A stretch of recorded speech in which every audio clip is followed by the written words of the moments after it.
ens ha costat molt defensar que hi ha un altre país valencià que la gent no sap que es parla la nostra llengua, no? Es pensen que això està en perill d'extinció, no? A pobles tot el món parla la nostra llengua, que hi ha una vitalitat cultural, que hi ha milers d'iniciatives, que hi ha entitats, casals, col·lectius, que hi ha moltíssima gent que implicada, bueno, que hi ha una massa social considerable, no?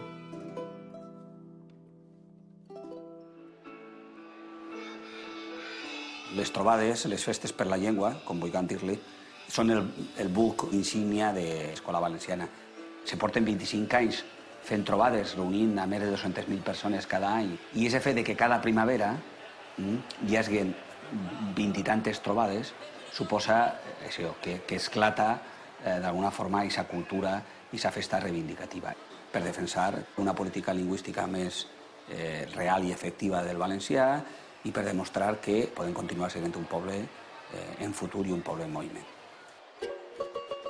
Ara el que intentem és transportar la nostra vida en valencià, que va començar de xiquets, al món adult, a les activitats laborals, no només a l'educació dels nostres fills, que els continuem portant a l'escola en valencià, sinó intentant normalitzar les parcel·les de la nostra vida, de treball, d'amistat, per a que el valencià sigui també una llengua natural.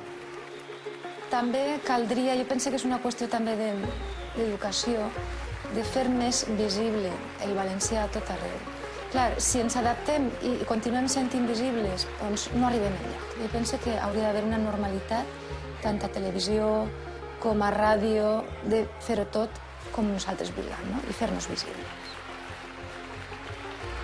Jo diria que sóc una valenciana romanesa. Encara que alguna volta dic, jo sóc la romanesa aquella que parla valencià. Què passa en este país? Que tot el món me parla en castellà quan jo vull aprendre el valencià. I dic, sempre he de demanar que me parlen en valencià, que se canvien, que no sé què. Ai, és la xica aquella que parla valencià, com si digueren que només jo parle valencià dels estrangers de tota la zona, que no és veritat.